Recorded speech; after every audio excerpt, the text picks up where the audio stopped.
Hello दोस्तों, ये कहानी है एक ऐसे व्यक्ति की जो ट्रेन से सफ़र किया करते थे।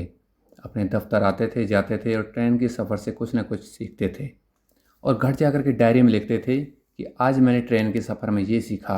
रोज़ाना का ये उनका रूटीन था। एक दिन वो अपने ऑफिस के लिए निकले, ट्रेन में जाकर बैठे। ट्रेन रवाना हुई और उनके ठीक सामने वाली सीट पे एक फैमिली बैठी हुई थी। बच्चे खिलखिला रहे थे, बातें बातें चल रही थी। तभी वहाँ से एक पानी बेचने वाला लड़का निकला। पानी बेचते हुए लड़का निकल ही रहा था, ज़ोर ज़ोर से आवाज़ें दे रहा था। इनके सामने वाली सीट पे जो फैमिली बैठी हुई थी, उनमें से एक भाई साहब ने उन्हें पूछा, बेटा पानी की बोतल कितने की है? तो उस लड़के ने बोला, भैया 20 रुपये की बोतल है। तो इन्होंने बोला कि 15 की बोतल दो। 20 रुपये में क्या बेच रहे हो, 15 में दो। वो जो पानी बेच रहा था लड़का, वो सिर्फ मुस्कुराया, कुछ नहीं बोला, चुपचाप आगे बढ़ गया।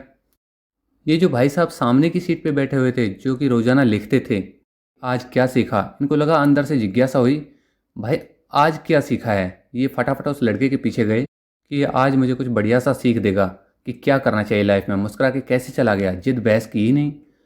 उस लड़के के पीछे पीछे निकल लिए। वो लड़का इस कोच से दूसरे कोच में आगे बढ़ चुका था। पानी बेचते बेचते उसे जाकर रोका और पूछा, भाई एक बात बताओ, मैं तुमसे कुछ पूछना चाह रहा हूँ। तुम अभी मेरे कोच में थे, वहाँ पे एक फैमिली थी। याद आया ये बंदा तुमसे बोल रहा था कि 15 की बोतल 20 रुपये में क्यों दे रहे हो? तुमने कुछ नहीं बोला और तुम चुपचाप आगे बढ़ गए। मतलब ऐसे तुम्हें गुस्सा क्यों नहीं आया कि कहाँ 2-4 रुपये के लिए जिद कर रहा है? उस आदमी से तुम कुछ तो बोलते। उस लड़के ने कहा, वो जो भाई साहब बैठे हुए थे उनको पानी पीना ही नहीं था, उनको प्यास ही नहीं लगी थी। तो ये जो बंदा था जो रोज़ लिखता था, उसने पूछा, अरे तुम्हें कैसे पता चला कि उनको प्यास नहीं लगी थी? तुम क्या अंतर्यामी हो, तुम्हें पता चल गया उन्हें प्यास नहीं लगी थी? हो सकता है उनको प्यास लगी हो। तो फिर लड़के ने बोला कि उन्हें प्यास नहीं लगी थी।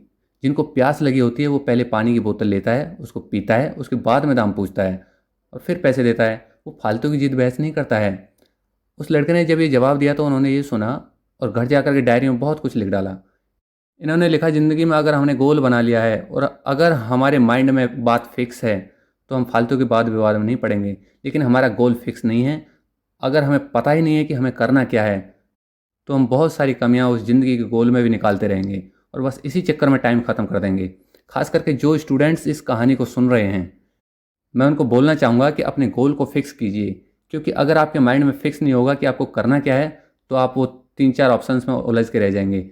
साल पे साल निकलते चले जाएंगे और बाद में आपको महसूस होगा कि टाइम तो पहले था, तब तो कुछ किया नहीं लाइफ में। और अपने गोल को फिक्स कीजिए और फिर बाद विवाद में पड़ने वाली बात ही नहीं आएगी आगे। अगर ये कहानी आपको अच्छी लगी हो तो वीडियो को लाइक करें, शेयर करें और चैनल को सब्सक्राइब जरूर करें, ताकि आने वाली वीडियो की नोटिफिकेशन आप तक जल्द पहुंचती रहे। धन्यवाद।